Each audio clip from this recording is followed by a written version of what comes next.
Episode 7. Luck, again?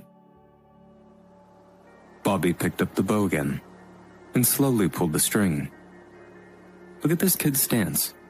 It's obvious that he is a newbie. If he hits the center this time, I will change my name.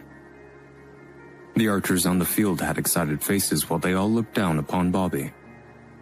The person in the crowd who had the highest skill was Andy, who had a face full of confidence, as he stated. Archery skills are only improved by shooting infinite times. Only then will you become a peak archer.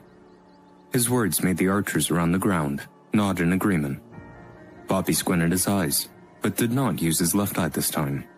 If he used his left eye, it would obviously hit dead center. Instead, he decided to go low-key, so he just barely used his left eye. At the same time, the continuous meteorite arrow skill in his mind merged into his heart and became a part of him. Every part of Bobby's body, even his breathing, started to have a small change. These changes weren't watched closely by the others. However, being an exceptional archer, Andy's eyes flashed. Swoosh. The bow shot out an arrow that whipped through the air, and like a meteorite, landed on the target. Dead center. Another 10th ring. This time, he didn't even fully use his left eye, but only the skills of continuous meteorite arrows. He thought that it was hard to get a good result, but did not know that he would still hit dead center.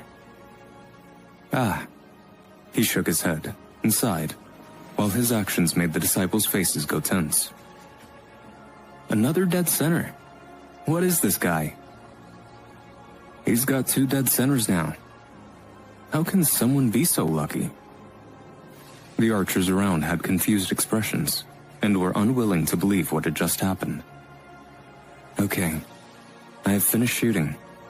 I'm going to go now, Bobby said, as he patted his clothes, then put down his bow and got ready to leave. Looking at him, all the archers around felt angry. Kid, stop right there. A cold voice came from behind. Bobby stopped walking and turned around. The person who called him was Andy. He had a face full of anger, which scared the people around him. Andy, Dragon-Eyed Baxter, was 17, and the fact that he had a higher strength ranking and was also bigger than Bobby added some curiosity to his voice. I've already shot my arrow. What else do you want me to do? Bobby asked.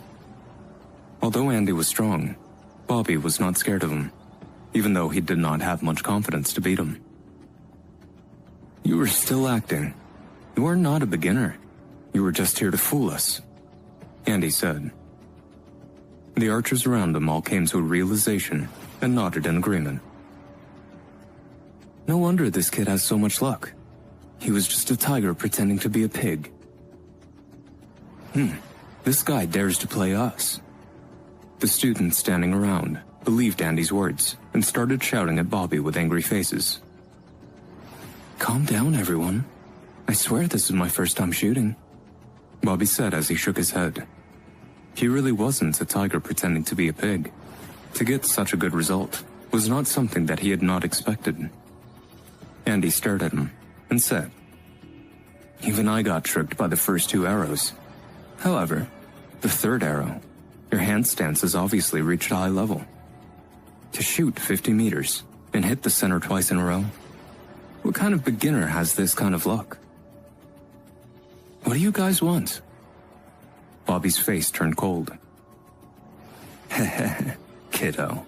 You have the nerve to play us. So, we're not gonna let you leave so easily. The students around all touched their fist, and more of them came crowding in. Sister Sarah, there's a big crowd over there. Let's go over and see what's happening. Some of the facility's girls were attracted by all the attention. These girls' ages were between 12 and 16. One of them wore a purple dress. She had a face as white as snow and seemed fragile, but her beauty was incomparable to any other girl in the entire city. Too beautiful. Who is she? Someone whispered from the crowd as they saw the group of girls walk up to them. That's the genius Sarah Thompson. She's only 15 years old, and she's already at the peak of the orange belt. She will receive her green belt soon, and then will be a true martial artist. She is not only pretty, but she also has exceptional talent. Someone said from the back of the group. Sarah Thompson was not only pretty, but also had a refreshing aura. She was like a flower. Even Andy's eyes shone when he saw her. "It is her," Bobby said, since even he had heard about Sarah. Sarah was also a branch disciple that came over half a year ago. She had the same skill level as Peter, but she was younger. It was hard to believe that someone like a town recruit, under the resources she had, could achieve such a realm. Maybe this was a real genius. Some things couldn't happen to normal people. For a genius, however, they could happen with ease. When Bobby previously saw Sarah, he thought that she was beautiful. Being a normal kid of the same age, it was hard not to be attracted. However, Bobby knew that with his skills and status, he and Sarah were two people from different worlds. Seeing Sarah come over, Andy went to warmly greet her. Bobby was composed and looked straight at her. If it was earlier, before his recent growth, that he was in front of this beautiful girl genius, he would think of himself as unworthy and would be scared to even look her in the eye. Today, however, he looked straight at her. When he looked at her, Bobby's left eye subconsciously started to move. Through his left eye, Sarah's stunning figure was clearer than before. Through this, Bobby was shocked. Slowly, Sarah's clothes started to fade, and he almost saw the snow-white skin inside. Obviously, his left eye did not have see-through abilities. Even if it did, it would be incredibly weak. It was only because he had supervision that he could see things more clearly. The difference was that normal people's vision stayed on something far away, whereas Bobby's vision could pull it up closer and look at it under zero distance. That is why there was a certain see-through effect. At this time, Bobby's left eye was pushed to its full capabilities, and inside the pitch-black dimension, the faint green glow spun faster. Suddenly, Sarah's clothes completely disappeared. Even her body was almost fully see-through. Bobby's left eye saw her blood circulating. He even saw the faint purple aura inside her veins. Sarah's talent is so strong. She's going to have chi soon, Bobby observed as he took a deep breath. In terms of age, she was only older than him by a year, but her achievements made it look as if she was 5 years older. At the Azure Recruitment Center at Oakland, most of the martial learners stayed in the third rank of the martial path forever, as they were unable to understand chi and become fourth rankers.